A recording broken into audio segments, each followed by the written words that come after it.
Olá pessoal, meu nome é Gustavo Machado, esse é o canal Orientação Marxista, que procura discutir a obra e o pensamento de Marx e da tradição de marxista, distante das bobagens que se fala todo dia em nome de Marx e do marxismo. E o tema hoje é um que já foi pedido por várias pessoas, que é a respeito de Marx e o racismo, particularmente se Marx teria sido um racista. Um tema que pode ser considerado uma continuação de um primeiro vídeo que a gente publicou aqui no canal, de que se Marx teria sido um vagabundo que nunca trabalhou, que nós vamos linkar aqui na descrição. É a continuação direta dele porque está ligado ao mesmo método, né? Não é o método de se discutir seriamente Marx, ainda que seja para contestá-lo, não tem nenhum problema nisso, mas é o método de pegar aí os 60 volumes da primeira edição das suas obras completas, sem falar o que não foi publicado, que está sendo publicado agora, arrancar os trechos que lhe convém para falsificar e criar uma falsa imagem do Marx vagabundo, do Marx racista, do Marx defensor da escravidão e por aí vai. Então hoje nós vamos desmontar aqui de ponta a ponta, essa é uma das leituras mais picaretas que existe a respeito de Marx, que é do Marx racista, que não se sustenta em uma só vírgula, ok? Já pedimos a todos, inclusive, aí para acompanhar, seguir o canal e apoiar aí essa nova iniciativa de discussão séria sobre o pensamento de Marx, apertar o sininho lá para receber as notificações de novos vídeos, ok? Existe uma série de trechos que são compilados nessas abordagens do Marx racista que nós não vamos gastar muita saliva para discutir aqui não, que é o seguinte, né? No século XIX se usava muito o termo raça para designar a atuação de um dado governo ou para se referir a um determinado indivíduo, ok? Então as pessoas pegam lá às vezes trechos das cartas do Marx, é como se nós falássemos assim hoje, esse inglês de merda, né? Você evidentemente não está falando sobre a etnia inglesa, você está se referindo a um indivíduo e está usando a sua nacionalidade ou a sua etnia para caracterizar esse indivíduo. Então são trechos que as pessoas pegam das cartas de Marx com essa conotação, que não vale muito a pena comentar. Inclusive o próprio Marx, ele era chamado por seus amigos, pela sua família, suas filhas, sua esposa, e também por vários inimigos, né, em consequência de Mouro, era o velho Mouro, em função da cor da sua pele, dos traços físicos, né, a barba branca, grande, os cabelos negros, então ele era chamado de o velho Mouro, né, que não tinha, evidentemente, nenhuma conotação racista, inclusive um apelido, digamos assim, carinhoso de família, ok? Então, nós vamos gastar mais tempo para discutir os trechos onde supostamente existiria uma teoria racista ou escravagista ou algo parecido no pensamento de Marx, que a gente sabe se caracteriza por atribuir características inatas a certas etnias, a certas raças que fariam delas inferiores à outra, né? Sendo que todo o pensamento de Marx, toda a obra de Marx, está dedicada justamente a contestar a ideia de que os fenômenos da sociedade humana podem ser compreendidos a partir de traços inatos e a partir de leis universais, de ordens naturais. Toda a obra do Marx é escrita para isso, para mostrar como os fenômenos sociais, os fenômenos da sociedade humana, são produzidos e desenvolvidos historicamente, ainda que, evidentemente, sobre uma base natural, porque nós somos também um ser biológico, que coloca certas condições, não somos capazes de fazer tudo, né? Mas sobre essas condições se desenvolvem formas históricas específicas, então tudo que se produz na sociedade humana não pode ser analisado separado dessas formas que são produzidas histórica e socialmente. Então todo o pensamento dele está escrito para isso, poderia ser considerado, na história da filosofia, o pensamento mais antirracista que já existiu, que não cabe qualquer tipo de racismo em seu interior. Já quase toda a tradição do pensamento ocidental precedente procurava, ao contrário, focar nessas supostas ordens naturais, nessas leis universais, nesses traços inatos que Marx procura combater do início ao fim. Então, como é que se produziu essa ideia do Marx racista? Justamente o autor que é, por excelência, o autor que procura desenvolver, mostrar o desenvolvimento histórico daqueles valores, aquelas características, aquelas categorias que muitas pessoas acreditam que são universais, né? Então nós vamos mostrar como é que isso aconteceu. Vamos dividir aqui em 5 pontos. Já pedi um pouco de desculpa aí às pessoas que estão nos assistindo. Nesse vídeo nós vamos ter que fazer muitas citações, porque para mostrar o outro lado da moeda, já que a maioria dos textos, vídeos e abordagens do Marx racista se caracteriza por extrair um monte de pedacinho da sua obra, como a gente falou, fazer uma interpretação por cima, você lê só aquele monte de pedacinho tirado de 70 mil páginas de escrito e faz parecer que ele é um racista. Então, vocês vão ver que essas abordagens nunca mostram o texto inteiro, não discutem o texto inteiro e mais, não discutem a teoria do Marx. Nenhum texto da abordagem do Marx racista, mas é uma compilação de trechinhos que procura levar a uma concepção que não existe em lugar nenhum. Então vamos começar com Marx e a escravidão. Normalmente se sustenta, né, em vários desses vídeos, autores, que Marx defendia a escravidão. Baseado em quê? Na Miséria da Filosofia, um livro que Marx escreveu contra Proudhon, que era um socialista que Marx criticava, um socialista francês que Marx criticava. Proudhon tinha ali uma visão absolutamente moral da escravidão. E no texto chamado Miséria da Filosofia, Marx mostra que a escravidão, considerada enquanto categoria econômica, ela foi fundamental para o desenvolvimento do capitalismo, né? Então ele vai mostrar ali que o capitalismo se desenvolveu, dentre outras coisas, sobre a base da escravidão que se teve em diversos povos, incluindo países como o Brasil. Ele, evidentemente, não está a fazer apologia da escravidão, ele está a constatar o que aconteceu historicamente, qual foi o papel que aquilo desempenhou historicamente.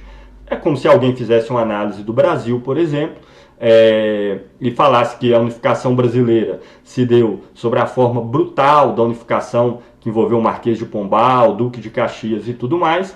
Ele estaria constatando que isso levou à unificação do Estado brasileiro, não significa que ele estaria a apoiar em si, por si, os métodos empregados para a unificação do Estado brasileiro.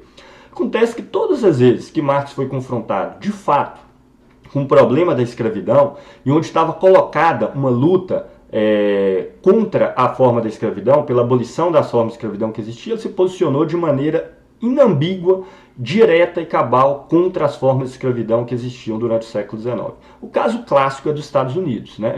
Marx viveu o período da Guerra Civil Norte-Americana, onde se confrontou o Sul, defensor do escravagismo, contra o Norte, foi defensor cabal do Norte, não só defensor. Ele atuou diretamente no processo, né? Tem 2 volumes publicados de obras do Marx, só com artigos publicados nos Estados Unidos durante a Guerra Civil Norte-Americana. Tem aqui os 2 volumes da edição espanhola, A Guerra Civil nos Estados Unidos, ok? Não existe uma edição completa no Brasil, mas saiu uma coletânea desses artigos pela crítica marxista. Marx não só se posiciona contra o Sul, como o eixo central do posicionamento dele é a abolição da escravidão, e mais, em benefício do conjunto da classe trabalhadora, né? Então vou ler aqui só alguns curtos trechinhos. Marx ironiza, por exemplo, os confederados, os Estados Confederados do Sul, né, os chamados 300 mil famílias escravagistas, onde Marx, por exemplo, os ironiza e fala: o Congresso dos Confederados se jactava ou se vangloriava de que a nova Constituição reconheceu pela primeira vez a escravidão como algo bom em si e por si, uma salvaguarda da civilização e uma instituição divina. Então, Marx está aqui ironizando, né, os confederados do Sul, que defendiam a escravidão como algo bom por si mesmo. Só para vocês terem uma ideia, os Estados Unidos foi independente, né, quase um século antes da Guerra Civil Norte-Americana, e na Constituição dos Estados Unidos falava que todos os homens foram criados iguais por Deus. Agora, evidentemente, uns menos iguais que os outros. Nesses todos os homens foram criados iguais por Deus, não estavam os negros. Ou então se criaram interpretações teológicas, que na época se proliferaram nos Estados Unidos, que procuraram justificar teologicamente uma inferioridade dos negros. Por exemplo, eles seriam descendentes de Caim, que seriam os filhos de Adão, né? Caim e Abel, então eles seriam os descendentes amaldiçoados por Deus e coisas do gênero. Existem trechos muito mais contundentes, né? Por exemplo, numa delas, num dos artigos, Marx coloca, né, os Estados Confederados que proclamavam cinicamente que os direitos de propriedade sobre o homem representavam a pedra angular do novo edifício, né, que se construía nos Estados Unidos. Aí fala: diante dessa coisa toda, as classes operárias da Europa entenderam imediatamente, antes mesmo que o apoio fanático das classes dominantes europeias à oligarquia confederada houvesse lhes advertido, que a rebelião dos senhores de escravos havia soado o alerta geral da Santa Cruzada da propriedade contra o trabalho e que, para os homens do trabalho, o combate de gigantes travados no outro lado do Atlântico colocava em jogo não apenas suas esperanças no futuro, mas também suas conquistas do passado. E o texto continua. Então, onde Marx coloca que os próprios trabalhadores europeus reconheceram que até mesmo que eles haviam conquistado no período anterior estava em jogo na medida que a escravidão fosse legitimada e até ampliada nos Estados Unidos que os direitos que eles vinham conquistando já na altura aí da década de 60 do século XIX estariam ameaçados. Então, Marx teve essa intervenção direta. A luta contra a escravidão ocupa em todos esses artigos um papel-chave e foi uma atuação de intervenção direta contra a luta que acontecia naquele momento, ok? Então, não se trata aqui, né, de um trecho arrancado de um contexto específico que faz parecer que a pessoa está elogiando a escravidão ou que faz parecer que a pessoa está criticando a escravidão. Se trata de dezenas de artigos de intervenção, de combate direto contra a escravidão que ocorria no sul dos Estados Unidos, ok? Então peço aí os defensores do Marx escravagista que expliquem essa ambiguidade e que mostrem um texto onde Marx defenda a escravidão e não está fazendo uma análise do passado, falando qual foi o papel que aquilo ali cumpriu, né? Falando de algo que já aconteceu e que não cabe voltar no passado para poder intervir em qualquer sentido que seja. Então, esse é o primeiro aspecto que eu queria pegar, o da escravidão. O segundo, que normalmente, né, norteia as análises do Marx racista, é sobre a Rússia. Vários autores defendem que Marx era anti-eslavo, né? Você tem os antissemitas e tal, você tem o anti-eslavo, que, como eram os nazistas, né, eram profundamente anti-eslavos. Hitler dizia que ele até admirava Stalin porque ele conseguia dar um pouco de ordem a um bando de coelhos. Hitler chegou a declarar isso a respeito do povo eslavo, do povo russo. E Marx foi absurdamente crítico da Rússia e, por vezes, ele se refere à atuação do governo russo como a raça russa, existe trechos nesse sentido, mas que se referem, evidentemente, ao papel que a Rússia cumpriu no século XIX, onde a Rússia, e não a etnia russa, era o bastião da contra-revolução. Marx, inclusive, chegou a escrever um livro de análise profunda só sobre a diplomacia secreta russa, mostrando como a Rússia usava, pela via diplomática, todos os meios que lhe estavam disponíveis para poder barrar todos os processos revolucionários que ocorriam na Europa naquele momento. Acontece que se desenvolveu na Rússia, sobretudo a partir final dos anos 60, nos anos 70, um intenso movimento revolucionário, com características específicas que não vem ao caso. Inclusive o Capital de Marx, a primeira edição com 3.000 exemplares, se esgotou em menos de um ano na Rússia. E Marx desenvolveu uma intensa análise da sociedade russa. A Rússia foi o país que Marx mais estudou no final da vida. Ele teve contato direto com essas organizações revolucionárias russas. Ele apoiou, deu conselhos, instruções, elaborou diretamente. Teve vários amigos russos, como Danielson, como Kovalevsky, que nem era marxista, era um etnólogo russo, que virou um dos principais amigos da última década de vida do Marx, fazia várias visitas pessoais à casa dele, trocava uma correspondência numerosa, e Marx começa a ver na Rússia, no final da vida dele, inclusive como um possível ponto de partida para a Revolução Europeia. Né? Então você vê claramente que a análise que ele tinha da Rússia antes não tinha que ver com características inatas da raça russa ou qualquer bobagem do tipo, mas do papel que a Rússia czarista efetivamente cumpria na Europa naquele momento. É isso que ele se refere quando ele fala da Rússia.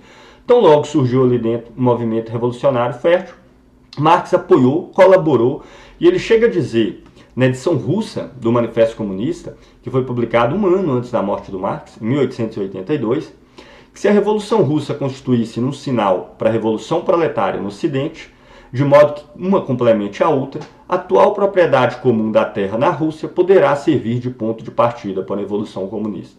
Ou seja, Marx, aí, de maneira até quase profética, concebe a possibilidade de uma Revolução Europeia se iniciar a partir de uma Revolução Russa. Evidentemente que não tem o menor traço de anti-eslavismo ou qualquer coisa nesses textos do Marx, né? E se confunde o uso que se fazia antes do termo eslavo, por exemplo, se referindo ao papel que o czarismo e a Rússia cumpria no continente russo. Então logo ali desenvolveu um movimento revolucionário fértil, teve de Marx um mais amplo apoio, contato direto, colaboração direta em diversos sentidos e direções. Um outro ponto que eu vou fazer uma menção rápida, que é ainda mais absurdo, no outro vídeo que nós publicamos, né, se Marx seria um vagabundo que não trabalhou, hoje eu menciono um artigo da BBC que dizia que Marx era um racista inveterado, inclusive contra o seu próprio povo, os judeus, né? Curiosíssimo, né? Marx, sendo um judeu, seria um antissemita. Que é outra coisa, outra confusão absolutamente louca. Marx, de fato, se opôs, ele vivenciou o início do movimento sionista. Né? Moses Hess, que era de início um socialista que atuava no interior da Alemanha, qual Marx conheceu, e Engels tinha relações inclusive mais próximas, foi um dos pais fundadores do sionismo. Okay? E ele, de fato, estava contra a criação de um Estado judeu. E, por vezes, ele se refere ao termo judeu, aquilo que se tornou a atividade predominante do judeu na época, que é a atividade usurária, a atividade de emprestar dinheiro para se adquirir juros, né, para se ganhar em torno de juros. Então, às vezes, o termo judeu é utilizado para se referir a essa característica, mas o próprio Marx, nesses trechos, na questão judaica, em outros escritos, ele explica qual foi o processo histórico que levou os judeus a se desenvolver esse tipo de atividade como atividade predominantemente da atuação dos judeus na Europa daquela época, que é a atividade usurária, a atividade de emprestar dinheiro. Né? Ele próprio mostra como que na Idade Média, em função das características específicas do período medieval e do papel que os judeus tinham lá dentro, o que levou eles a desenvolver essa atividade e que estava longe de ser um traço inato do povo judeu, ok? É outra bobagem, assim, galopante. Mas eu vou me centrar aqui um pouco mais nos escritos que mais são utilizados para defender uma suposta teoria racista do Marx, sendo que esses escritos mostram exatamente o contrário, que são aqueles sobre a Irlanda, ok? Tem um trechinho que é muito utilizado, e eu vou dar um exemplo aqui agora dessas falsificações e como que elas são feitas.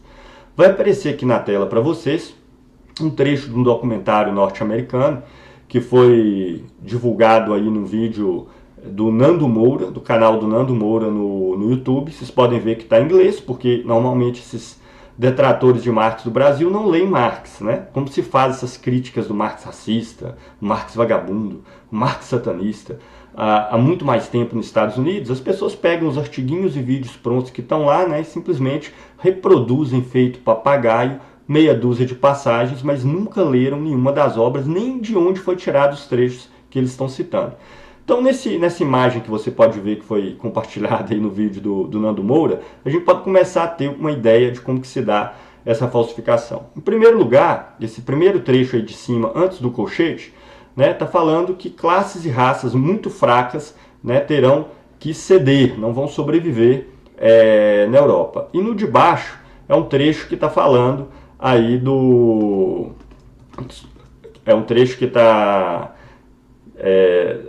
falando de que a grande missão, né, dessas raças e povos pequenos que tinham na Europa seria perecer no holocausto revolucionário. Então, vocês podem ver aí em inglês a palavra holocausto revolucionário. Olha só para vocês verem. Esse trecho aqui de cima se refere à Irlanda. O de baixo se refere aos pequenos povos que eram dominados pelo Império Austro-Húngaro.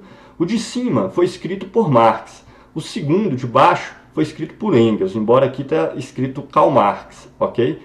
Essa palavra holocausto que está aqui foi uma tradução equivocada, feita de maneira intencional, porque se você pegar as edições inglesas das obras completas de Marx e Engels, não está a palavra holocausto.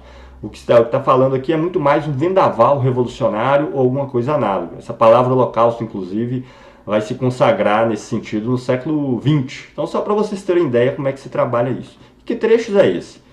Vamos lá, sobre o da Irlanda, que é o primeiro, onde Marx fala o seguinte: a sociedade está passando por uma revolução silenciosa, a qual é obrigada a se submeter e que leva em conta as existências humanas, que ela fragmenta, tanto quanto um terremoto se importa com casas que destrói.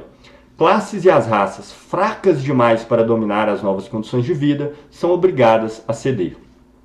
Classes e raças, fracas demais para suportar essa situação, são obrigadas a ceder.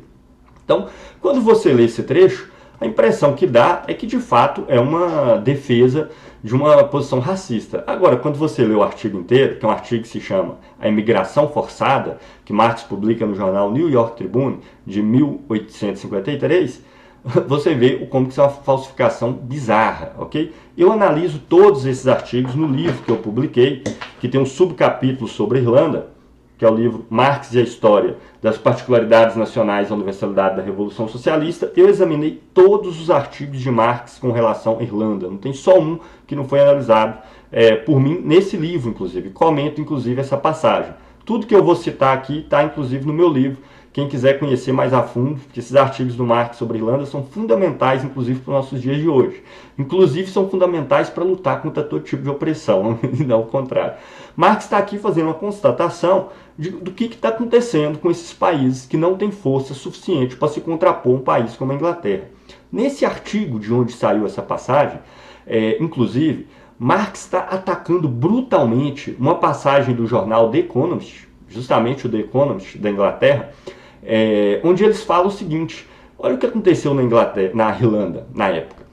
Os ingleses destruíram completamente a indústria irlandesa, que começou a se desenvolver, fizeram uma revolução agrária na Inglaterra, de maneira a expulsar quase todos os camponeses da sua terra, que começaram a trabalhar no sistema de arrendamento, que se você não produzisse cada vez mais no período seguinte, você perdia a posse da terra, e você não tinha cidades para onde ir trabalhar com trabalhador assalariado, e os irlandeses começaram a migrar, ou a morrer de fome, morreu milhões de fome nessa época, ou a emigrar para os Estados Unidos e para a Inglaterra.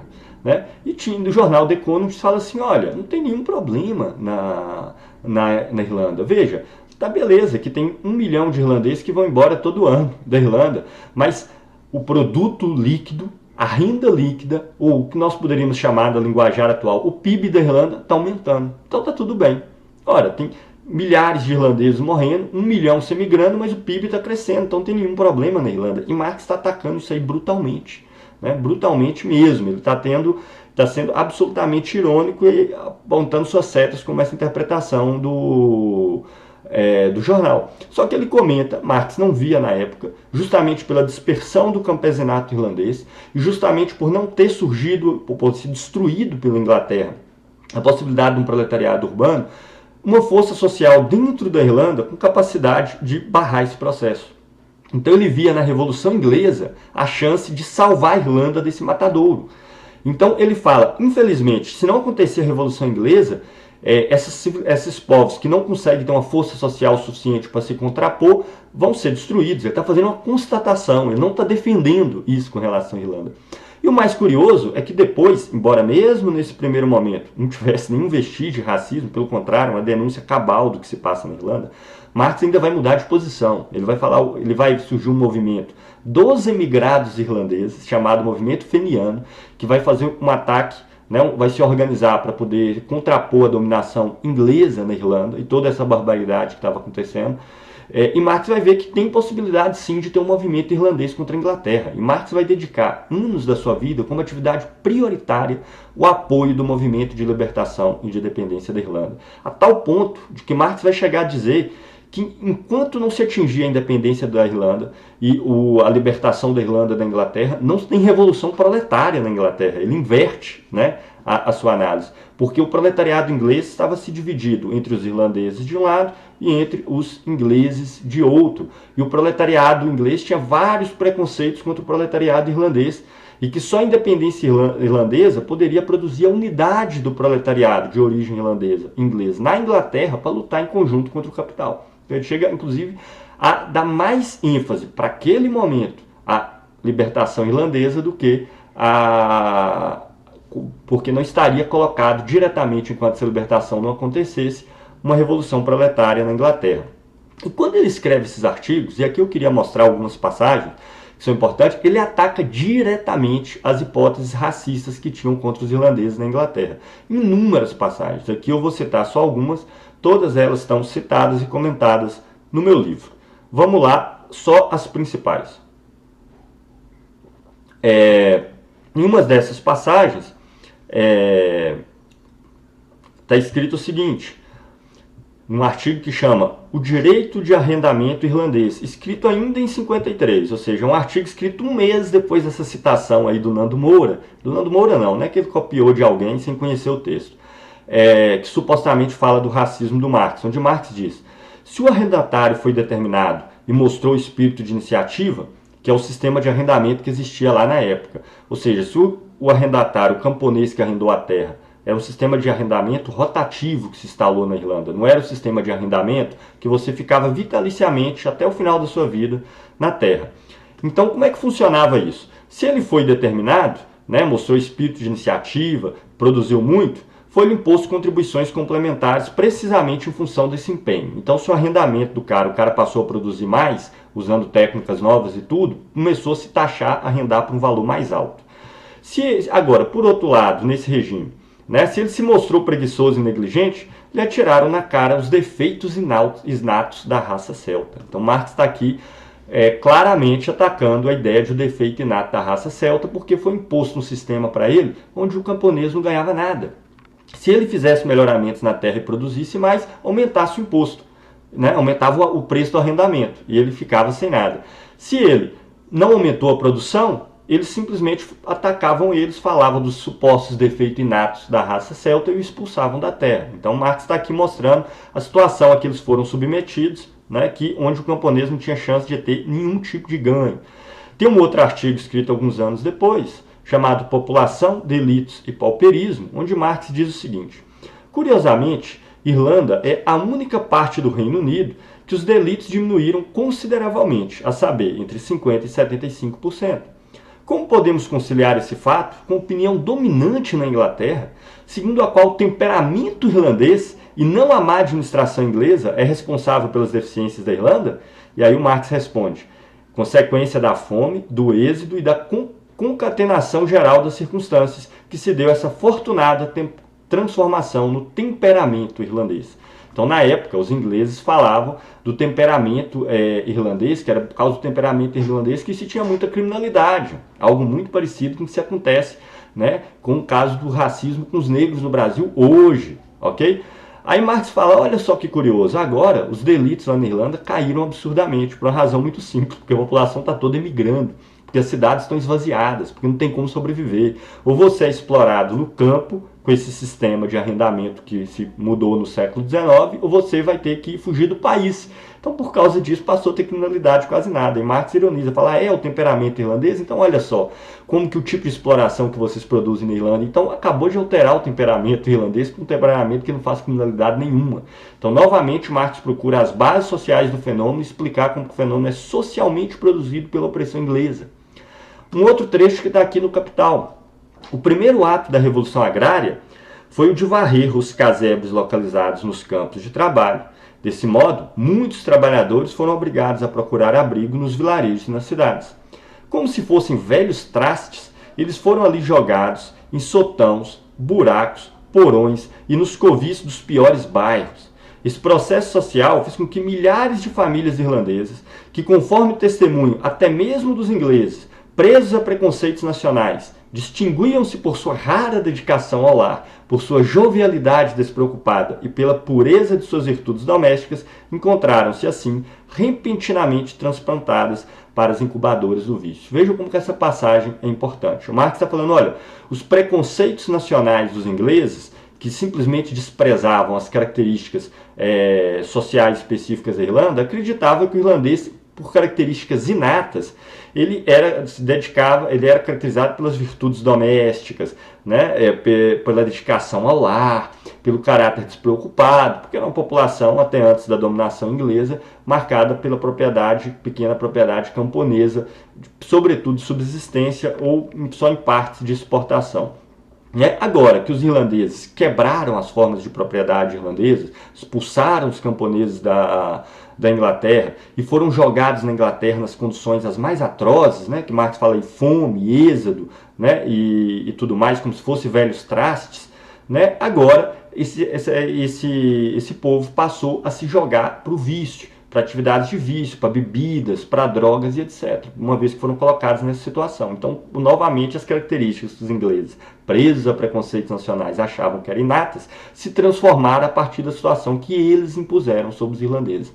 Uma vez mais, Marx contrapõe as supostas características inatas do povo irlandês para mostrar como que tais características se desenvolvem socialmente, como que elas se transformaram historicamente a partir da opressão inglesa sobre o povo irlandês. Vamos parar por aqui. Poderíamos citar várias outras passagens também sobre o povo indiano, sobre o povo chinês, muitas outras sobre os povos irlandeses, onde Marx vai atacar a ferro e fogo essa ideia de características inatas de qualquer tipo. Tem uma interessante, menciono aqui rapidamente, sei que o vídeo já está muito longo, quando teve a primeira revolta nacional na Índia, chamada Guerra dos Cipaios, contra os ingleses, e que esses revoltosos, quando conseguiam aprisionar os ingleses, muitas vezes o mutilavam.